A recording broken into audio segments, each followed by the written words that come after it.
Hello and welcome to tonight's show. Eyes are closed. Order in the court. Your body is still. Ladies and Your gentlemen, mind this is is your captain speaking.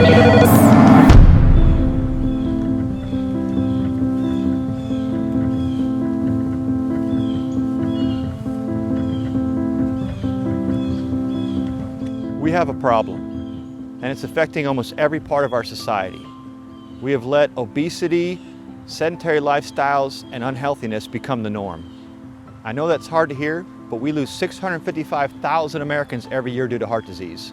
That's almost one person every 45 seconds, and heart disease accounts for 25% of all deaths. Obesity, unhealthy diet, lack of physical activity, uncontrolled stress and depression are all leading risk factors for heart disease. The good news is, there are things you can do to positively impact your health and mitigate your risk factors. One of the main culprits is lack of physical activity. According to the CDC, only 23% of Americans get at least 150 minutes of moderate physical exercise or 75 minutes of vigorous physical exercise. In the course of a week, that's less than a 20-minute walk around the block every day. Of course, the excuses of why people can't work out are used over and over again. But are they really valid? Gyms are too expensive and too hard to get to. But the thing is, you don't need a gym to work out. You can do a quick search on Google and find lots of programs you can follow with friends, with your community, in a park, in your house. There's tons you could do. But even without that, there are literally hundreds of movements you can do in and around your own house. For example, you could go for a run, go for a walk, ride a bike, do a plank, do a squat, do some yoga, stretch, jump some rope, do a push-up, do a sit-up, do some lunges, do wall walks. There's plenty you can do. You just have to do them. So it's not really a gym that's holding you back. It's you. Just don't have enough time in the day. Is that really true? According to the Nielsen reports, the average American spends 4 hours a day in front of the television. That's almost 30 hours a week. But it gets even worse. If you include phones, that number jumps up to 6 hours a day in front of a screen. I'll bet you could find at least 20 to 30 minutes in there somewhere to get some exercise.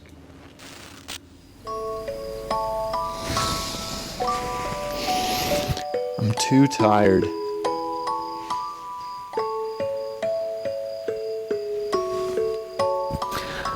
But in reality, studies through the years have shown that moderate exercise actually alleviates a lot of sleep-related problems.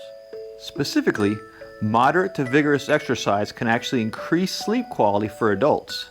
Not only will it reduce sleep onset, the amount of time it takes you to actually fall asleep, but it'll reduce the amount of time you stay awake at night.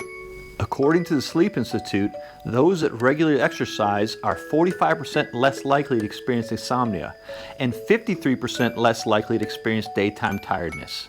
So in reality, it's the not exercising that's really making you tired.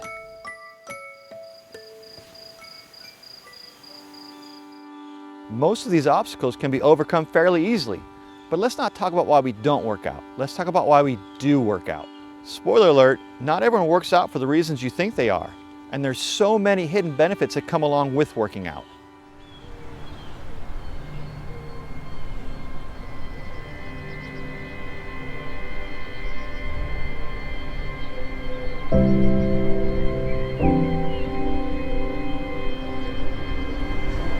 So you got 30 seconds.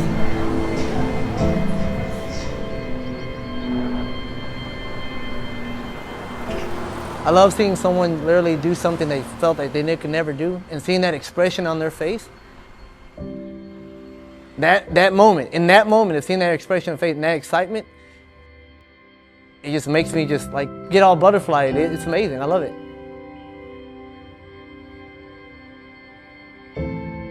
Well, I started working out when I was in 7th grade. That's the very first time I ever got a barbell placed in my hand by my coach. And I was addicted from that moment. And it's the reason why I wanted to push myself. I wanted to build my body to its best capability. And I was small.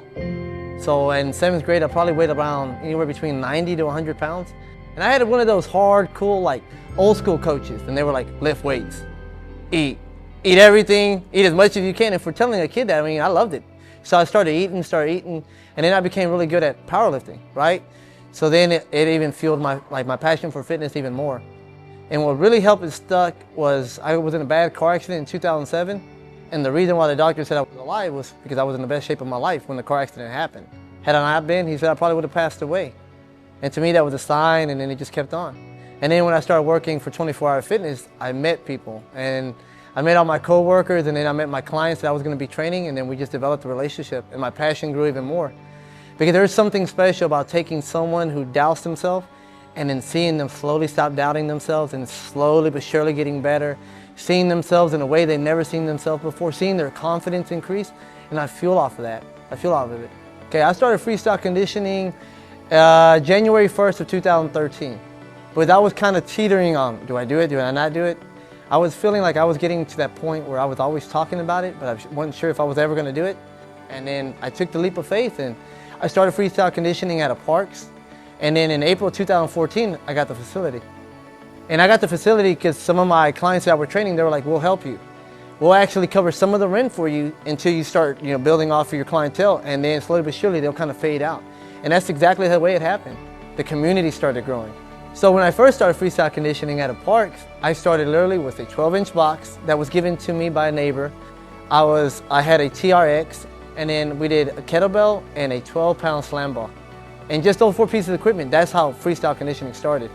And then slowly but surely, as I got more money, I started buying equipment. As the business grew, I got another piece of equipment. So as I got new clients and I needed new kettlebells, I would have to save up for it, and I would have to get it. I wanted it to be a place where you could come in, get a good laugh, get a good workout in, and life kind of be put on pause, the stresses of life. But my big proponent of fitness is literally, guys, is something that's going to keep you alive a lot longer for you to enjoy this beautiful fact, man, that we're living. We're living. Life is beautiful. Make it great. It's crazy, but it's beautiful. And I want everyone to experience life to its fullest capability. And to do that, you got to be able to move. Fitness to me is movement. Just move. Movement is the key. If you stand up more times than you're being sitting down and you're moving, guess what? You're probably going to live a lot longer. If I hadn't been in the gym every day, I don't know where I would be right now.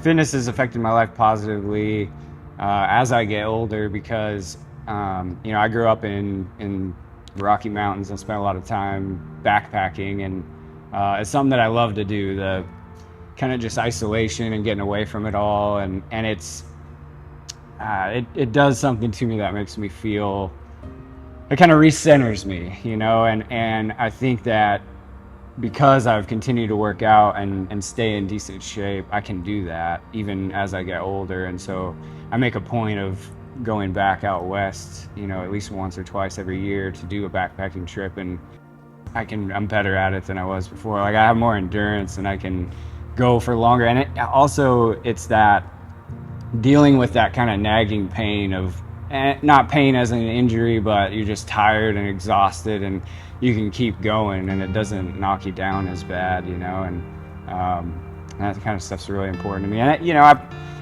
I played sports all growing up, and I was never that great at them, but I like to continue to play sports. Team sports especially are a lot of fun, and so I play in like men's league softball and things like that, and I'm a much better athlete than I was when I was in high school, and I think because I take it more serious, as far as staying healthy and strong, so that's been a benefit too. So I would say a unintended benefit of staying active and working out on a regular basis, and I think diet too as well. I had a just unexpected medical thing where it turns out I have a genetic blood clotting disorder, and I didn't know about it, and I think I started recognizing symptoms because I worked out. The symptoms didn't manifest in everyday life, but they did at the gym, and so I started going to doctors trying to figure out what it was, and it turned out I had just blood clots all over the place, and they told me that if I wasn't as active as I was, it would have been a lot worse. Could have lost limbs. I had to have an emergency surgery to save my arm.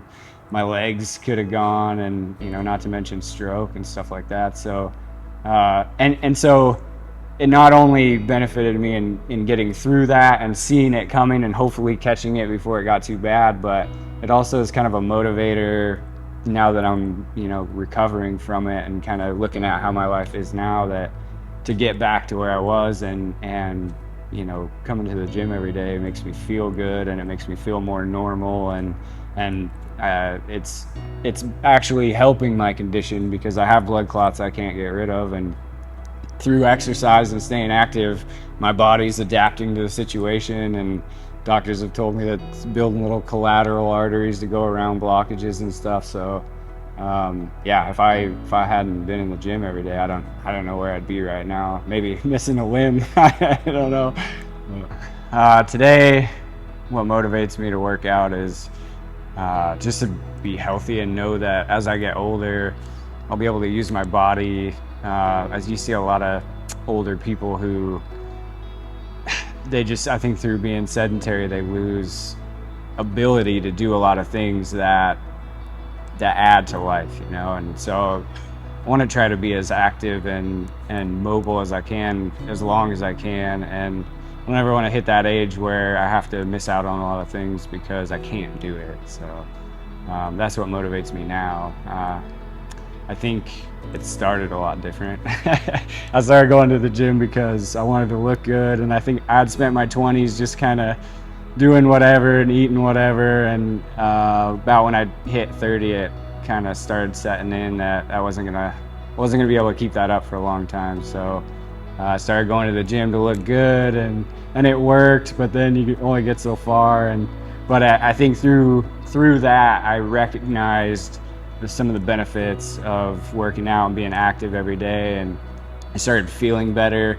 I noticed it helped with my diet because I noticed when I didn't eat good that I didn't feel as good, and so I started changing the way I ate, and it's just been this long progression of getting to a point where I do it so that I feel good, and life is a lot better because of it. Because I was healthy when I had all these medical procedures, I think I was able to recover from them more quickly. I definitely know the doctors had less concern about risks with surgery and things like that, because they recognized that I was healthy beside, this one certain thing. So yeah, if I had any advice for someone who wants to but is struggling to get into the gym and kind of develop a routine, is just go. Just show up. It doesn't matter how hard you work out that day. It doesn't matter if you worked out harder yesterday than you did today. Just go. I mean, you just got to move.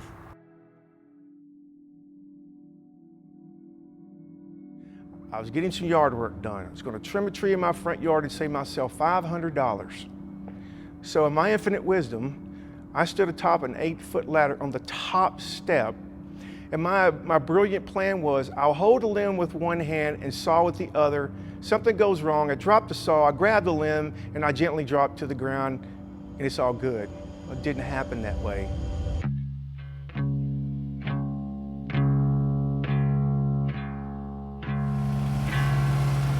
I guess you're just broken. I guess you're just hoping for more. I guess you're just reaching. I guess you're just in need of love. You're not alone. Left. You're not alone. Let's come back. In this.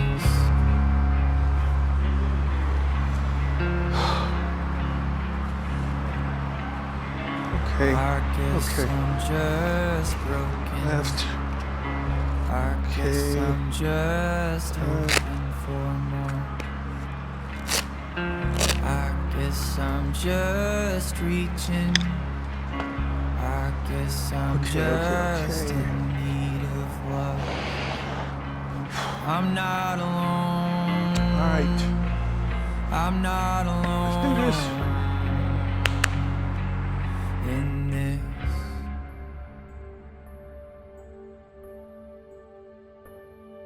My name is Lonnie Ray Alexander, and this is my story. I spent 25 years, 10 months, and 9 days with the Harris County Sheriff's Office.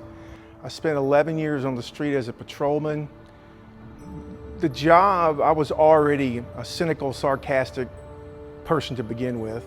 Over that time, I became more hard, I became mean, I became angry, I didn't like myself, so how am I going to like anyone else? Everything you have in life, this is where our parents taught us, you're earned. No one gives you anything, and that's how I approach my spiritual condition. So I spent my entire life trying to earn unconditional love, acceptance, fitting in, and it's not possible to earn everything. You never arrive. It's a continuous journey, if you will. But I can tell you that intensified the lack of, I would say, compassion for people. You learn to dislike people and distrust people more and more and more. To back up a little, how I ended up in CrossFit was I had a sergeant that worked with me that was a CrossFitter, and he was part owner in a CrossFit box. One day on a Saturday afternoon, he brings his computer in, he's watching the CrossFit games, and I'm asking, what are you watching? And he tells me, look man, you don't even need to worry about it because this isn't for you. And I was determined that I was going to show him he was wrong. So I went and visited a box, this real small place. And the first person I meet is J.B. McDougal. And he introduced himself, I introduced myself, I tell him what I'm there for, and he goes, well, we need to see where you are physically. Well, no big deal. So he ran me through some squats, some other things. I said, so now am I good and ready to start? He goes, no. He said, you're gonna have to go through a 2-week foundations class. I said, what is that? So he explains it to me. And I'm thinking, man, I don't need that. I've been working out since I'm 15. I'm a good I don't need that. Well, I had a real snotty attitude. And there was a young lady who was there who was still a member of CrossFit at U-Turn. And he says, okay, I'll tell you what, you go do what she does. And I tried to do what she was doing. She ran circles around me. And I'm completely humiliated. And he saw it on my face. He says, come here, I want to show you something. Walked outside and he said, turn around and look over the front door. And it said, leave your ego at the door. And I just stared at it and he goes, you need to take that to heart. And I remember one incident that still sticks in my mind. And I don't know who this guy was, but he was arrogant, he was pompous, and he was not helping others. He was actually talking down to people. And I remember JB pulling to the side and he said, that's not acceptable here. You either change your behavior or you're gonna leave. He left, I've never seen him since. That's when I understood what this was really all about. This wasn't just about physical exercise. This was about relationships. This was about people. June the 5th, 2018, in fact, I remember I had gone and worked out the day before. I was starting a vacation. I was getting some yard work done. I was going to trim a tree in my front yard and save myself $500. So in my infinite wisdom, I stood atop an 8-foot ladder on the top step, and my brilliant plan was I'll hold a limb with one hand and saw with the other. Something goes wrong, I drop the saw, I grab the limb, and I gently drop to the ground, and it's all good. It didn't happen that way. I remember a thud, and I remember waking up trying to get air. I don't know how bad this is, but it's bad. I remember getting to the hospital, and I distinctly remember when you pull a gurney out, a gurney has a certain sound. And when the legs unfold, they have a certain sound when they click. And I remember he pulled out, I heard it click, so I knew we were moving. And this part of the story is very important because it tells you what place I was in. I remember I had to go to the bathroom. I couldn't hold it. The smell, I can still remember, it was so disgusting. I was so humiliated. And I remember in my mind praying, God, let me pass out. I can't handle this embarrassment. And I passed out. When you're at that point, you have no dignity. The arrogance you once had, it's gone. There's a realization that I can do nothing for myself. I'm depending on people I don't even know to keep me alive, to clean me up. It's real noisy, and I hear a voice say, we're gonna have to do something, and we're gonna have to do it quick. What has happened, and what am I doing here?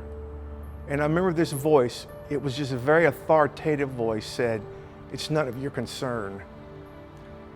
Moved a little further, and I remember thinking, hey, I ought to see Dad. Dad ought to be here. Then it dawned on me, if I'm looking for my dad, I'm dying, because my father had died in January 2014. I remember looking to my left, and I saw a window, and through the window was a beautiful blue sky and white clouds. And I instinctively knew that was heaven. And I knew that that window was the portal into heaven, that if I stepped through it, I was in eternity. Then I remember the gurney stopped.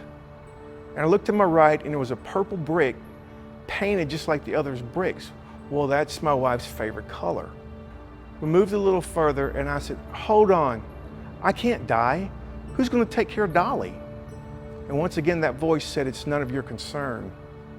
The gurney turns around and starts moving where we came from. I turn my head to my right, and I see a white screen. And I saw pictures of my 3 children, from the oldest to the youngest, when they were toddlers. At this point, the noise is very loud. I look up, I see that skylight again, and I hear a voice say, let's do it, and let's do it now. And I flatlined. I don't know how long I flatlined, but I was dying. I was dead. But here I am. It took a while, but I found out that I had broken 13 ribs. I'd punctured a lung. I broke a finger on my left hand. I had a traumatic brain injury. I fractured a bone in my upper lower part of my spine. They didn't know it at the time, but I nicked an artery and I was bleeding internally. I had blood clots in my legs and my lungs. They put me on blood thinner. I had an IVC filter put in. They knew this for sure, that I would have short-term memory loss to the extent they weren't sure. I picked up going back to school online. I was very concerned about what my brain could take and what it couldn't take. The physical recovery was much quicker than they thought. In fact, every doctor was just amazed at how fast, how physically I came back, and I explained to them this was due to the conditioning physically and mentally of CrossFit. I said, this is a lifestyle, this is relationships, this is people.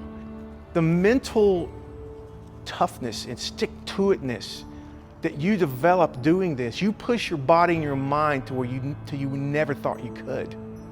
This was vital in me recovering. All I wanted to do was to get back in that box. I mean, that is all. I wanted to get my driver's license so I could drive to the box. That's all I cared about. So in April 20 of that same year, I walked back into U-Turn, and it was like I never left.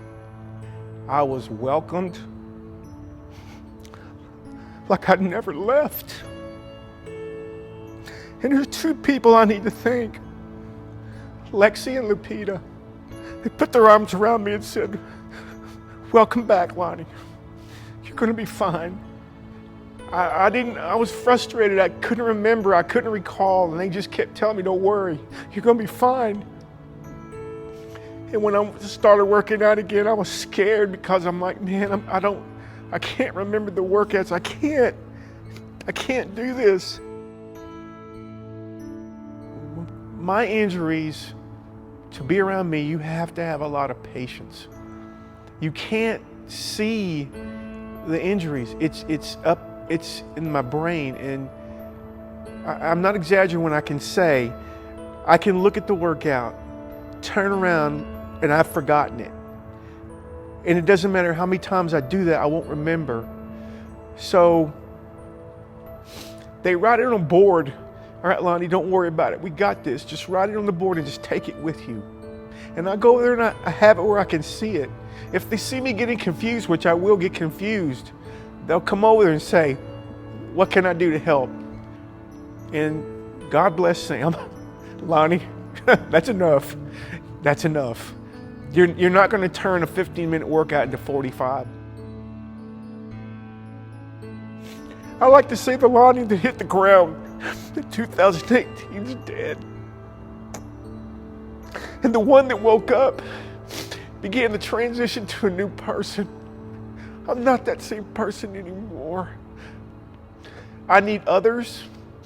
I need people, but I also need to give to others. It's not just about taking. And I realized over time my goals, my aspirations, they began to change. I'm now interested in what's real. And how do you change people's lives? How do you help them? It may be hard for those that are watching this to understand the correlation between CrossFit and faith, but it's not that hard. Spiritual life, your Christian walk, it is not easy. If someone told you, accept Jesus Christ as your Savior, your problems are over, they lied to you. And CrossFit's tough. CrossFit is mentally and physically taxing and exhausting. You don't think you can take another rep. You don't think you can handle the heat. You don't think you can handle the cold. But you keep on because in the end, it's that joy and that sense of, I did this, I completed this when I didn't think I could. Your spiritual walk is the same way. You're tired, you're hot, you're cold, you're hurt, but you have a joy and a fulfillment and a sense of purpose you cannot understand. You watch somebody that's not as far along as you are and they're struggling, man, they are struggling. And you're the one that goes over there and you encourage them and help them like someone did to you. You're helping others. You're sharing the gospel. You're sharing your struggles. They're sharing, it's a struggle, but there's a purpose, there's a meaning, and it is a formula for life. You do not quit. It makes no difference how hard and uncomfortable it gets. You don't quit.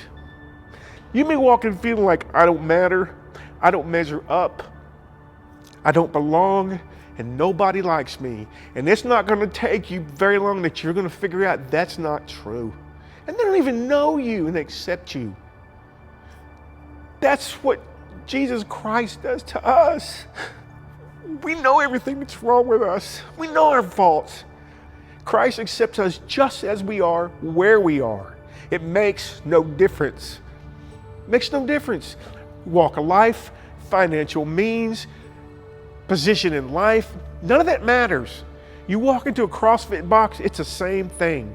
Nobody knows or really cares where you came from.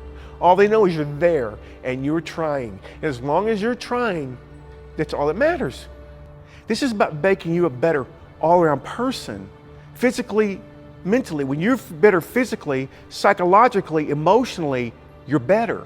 You achieve more when you leave, you're outside in there doing your job with your family. It all ties in. Your spiritual walk is the same. You just keep on. And it's either it's real or it's not. Either by faith you believe or you don't. Either by faith you believe in yourself and those in that box that you're going to become a better you or you don't. The only way that doesn't happen is when you quit. You say those words, I quit. I couldn't even get myself out of a bed. I could do nothing for myself. And here I am, November 2020. It's been a little over 2 years. And here I sit. I can tell you, I cannot imagine my life without CrossFit. I just can't. Like I can't imagine my life without my faith. It's impossible.